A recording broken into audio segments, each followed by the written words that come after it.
বন্ধুরা, তোমাদের কাছে আর একটা নতুন রেসিপি নিয়ে এসেছি। এইটা আমার চ্যানেলে এখনো দেওয়া নেই, তা দেখো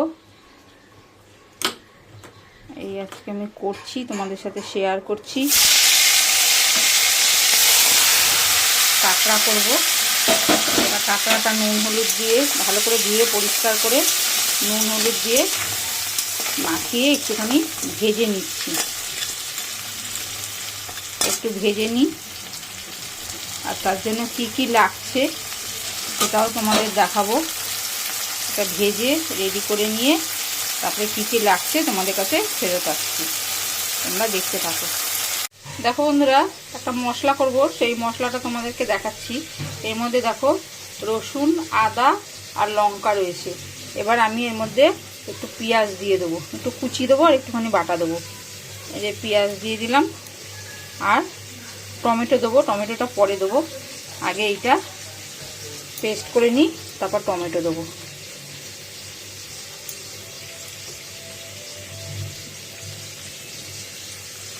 আর একটু আলু দেবো, এই যে আলু দিয়ে করব। আর তেজপাতা, গরম মশলা এগুলো তো দেবই, নুন হলুদ মিষ্টি এগুলো তো আছেই। তোমরা দেখতে থাকো, আমি এই পেস্টটা করে নিয়ে তোমাদের কাছে ফেরত আসছি। দেখো বন্ধুরা, আলুটা একটু হালকা ভেজে নিয়েছি, হালকা ভাজা হয়ে গেছে। এবার এর মধ্যেই আমি যে এলাচ,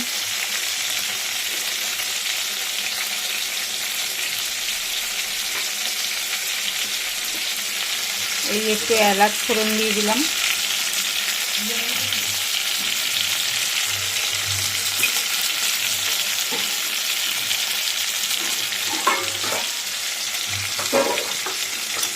দেখো এলাচ দিয়ে দিলাম, আলুর সাথে ভাজা ভাজা হয়ে যাবে।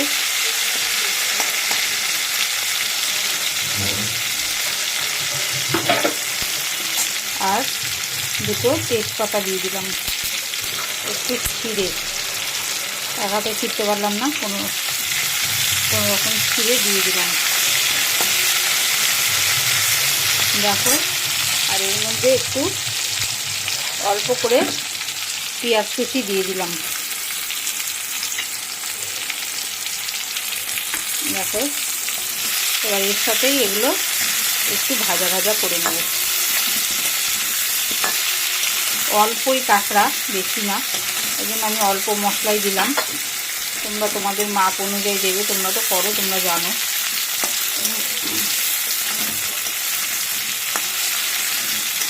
দেখো, এটা একটু ভাজা ভাজা হোক, তারপরে তোমাদেরকে আবার দেখাচ্ছি।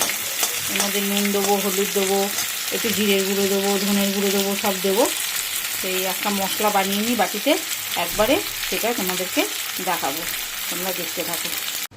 দেখো বন্ধুরা, এই তোমাদের বললাম একটা মশলা করে নেবো। এই মশলাটা করে নিয়েছি। এই যে এর মধ্যে নুন, হলুদ, জিরের গুঁড়ো, ধনের গুঁড়ো সব দেওয়া আছে, মিষ্টি সব দেওয়া আছে। দিয়ে এই মশলাটার মধ্যে দিয়ে দিলাম।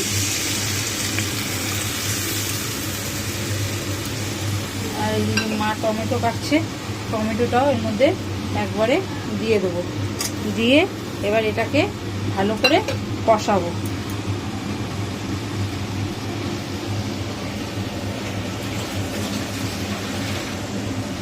দেখো, এটাকে ভালো করে কষিয়ে নেব, নিয়ে তারপরে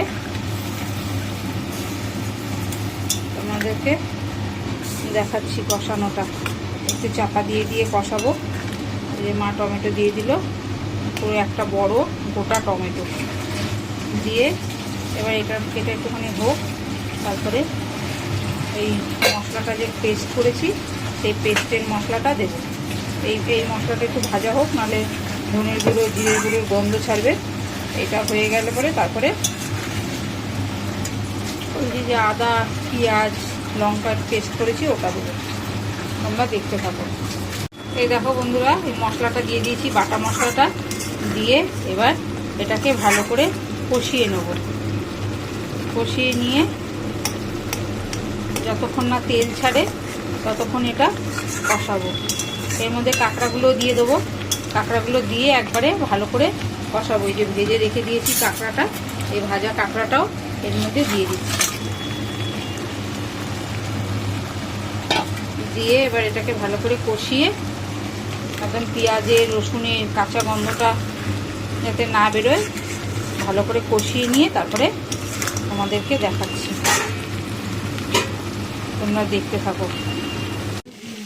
দেখো বন্ধুরা, একদম পুরো কষে গেছে। এবার এর মধ্যে আমি অল্প করে জল দিয়ে দেবো, বেশি ঝোল রাখবো না, তবু একটুখানি গায়ে মাখা ঝোল রাখবো, তো কাঁকড়াগুলো সেদ্ধ হবে একটু, ওই জন্য আমি এই দেখো একটু গরম জল এর মধ্যে দিয়ে দিলাম। গরম জল দিয়ে দিলাম। এবার এটা একটু ফুটে উঠবে, আমি চাপা দিয়ে দেবো। ফুটে উঠলে পরে তারপরে নামাবো। এই দেখো